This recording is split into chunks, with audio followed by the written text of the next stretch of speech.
Some of you have asked me, which camp were you in? I was not in a concentration camp, or I wouldn't be here talking to you because I was 8.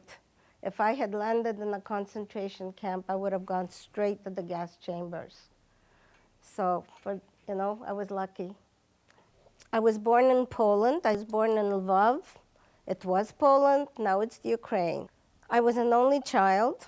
I had my own room. I had whatever I wanted, toys. I got a doll once that when you turn her, she cried.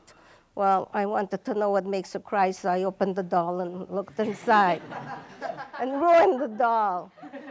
But anyways, when I was about 2 years old, we moved to a small town, a lumber town, where there was a lumber mill. My dad was an accountant, and he worked for this chain of lumber mills. And as you know from history, there was something called the Ribbentrop Pact.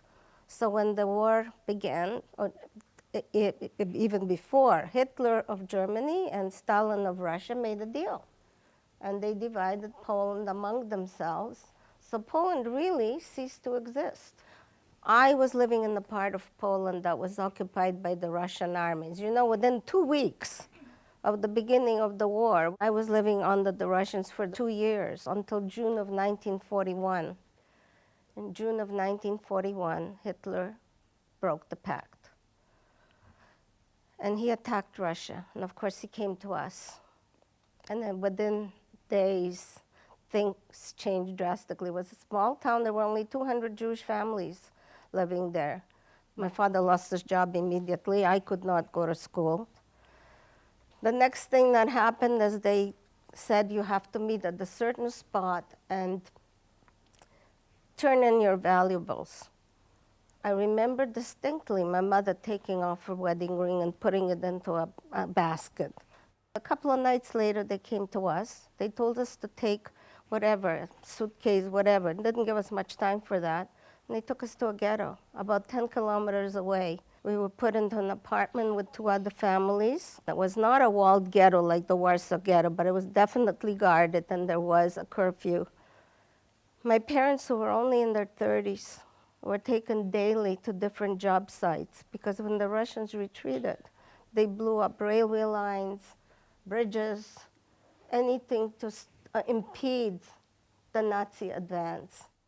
The Germans came to the ghetto, picked up people off the street or certain buildings, and they were gone. And one day my mother didn't go to work, and all of a sudden she decided for some reason to leave me with a friend. And as she left that building, she got picked up by one of those trucks that were picking up people, and I never saw her again. My father was absolutely desperate. He figured any day he'll come back and I won't be there. I was left in the care of some older people, as I said. He was working near this railway bridge that they had blown up, and they had built a little shack there as an office. And because he was an accountant, they could use him in this little office. And there he met a Polish man, a non-Jew, a stranger. He just met him. And he asked him to save his child. Now, I want you to know that everywhere, but in Poland especially, there were stringent laws. If you helped a Jew, you and your entire family could be killed. Apparently, he went home to his wife and daughter and discussed this. And they told him, "You're crazy? What are you doing?" But they were a religious family, and they decided that God will protect them. My father had prepared me. I was 8. And you have to go. It's very important. You have to be a good girl. You have to do whatever they tell you. And I had to say goodbye to him. The Polish man, he was able to go in and out of the ghetto. He took me out of the ghetto one night. He carried me out in a sack as if I was a bag of potatoes on his back. I was told not to move, not to make any noise. He took me some distance where he had a wagon with a horse-drawn wagon waiting. He put me on the bottom and he covered me with straw. And that's how he took me to his wife and daughter in a neighboring town, which was called Rozdul. When I got there, got a new name. I had to learn a whole completely new identity, that my parents had died in a flu epidemic, and I supposedly was an orphan niece in case the neighbors or somebody asked. But they didn't trust me, so for the first 3 months, they didn't let me out at all. Unfortunately, after 3 months, someone went to the local police and denounced me. And 2 policemen, local policemen with rifles on their shoulders, came to get an 8-year-old girl. The daughter of the family saw them coming. She picked me up and she ran with me to another room and she threw me out of a window. She told me to hide. The only thing that was out there was an outhouse. So I went into the outhouse. They came and they looked through the whole place. They didn't find me. If they had looked outside you, they would have seen footprints. That day, they had rounded up whatever Jews they could find.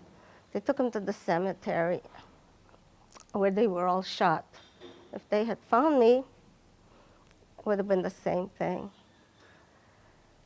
They were afraid to keep me anymore, so they got in touch with the men of the family who was still working with my dad. And they told him they have to take me back. He has to take me back. And he didn't know what to do with me, so he took me back to my father.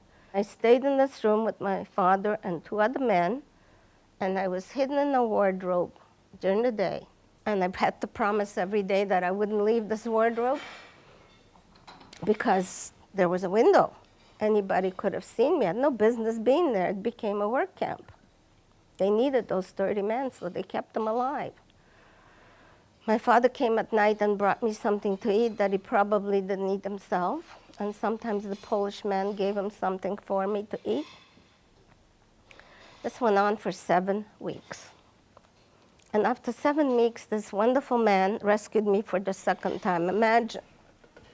He came with a phony birth certificate. That's the copy. With this piece of paper, he could take me away. And again, at night, I don't know how, nobody saw me. This was a work camp. How he got me in there, how he got me out of there, I don't know. So I had to say goodbye to my dad for the second time. And of course, he promised we'll be together. What do you promise a little kid? We went to the train station and we traveled for 2 or 3 days, I don't even remember, and nights. I had to lie on a suitcase and pretend that I'm sleeping all the time so nobody would ask me anything.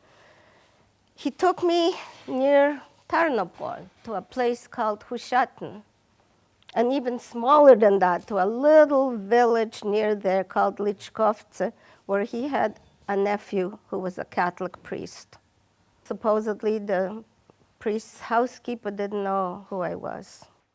He was afraid of the housekeeper, the kind of climate this was. She would make remarks about Jews, and it's a good thing they're gone, and here I was listening to all this and keeping this secret. I was there for nearly 2 years. We were liberated by the Russians again. It was early 1944, and I can still remember seeing them come. A young Russian Jewish soldier came to get me. I don't know her name. I don't remember it. I wished I was old enough to know, to keep in touch with her. The family, the original family, sent her to get me. When I got back there, I found out my father didn't make it either. When they didn't need those 30 men, they killed them all. I know what happened to my father because my rescuer saw it happen. There were 3 men left, and apparently this Polish man was in the office when the order came that those 3 men have to be killed. He tried to warn my father, and my father didn't know where to go, so he went and hid under the bridge by the river there. And then when he saw they were coming to get him, he jumped in the river and he swam from one end to the other till he got tired. And they got him. And then they made him dig his own grave. And he was buried on that field near this railway line. My mother's sister had survived. She was in Katowice, not that far from where I was. She had lost 2 children. My aunt came to get me. It was April 1st, 1946, and I was coming home from school, and the daughter of the family was outside. She told me, "Your aunt's inside." And I thought it was April Fool's. I didn't want to believe it. Of course, it was she, and I had remembered her because she lived in Krakow. We used to go and visit her all the time. And I cannot tell you what the reunion was like for her and for me. Eventually, I left Poland with her. So I said, I survived by miracles, and there were several of them. And that's it.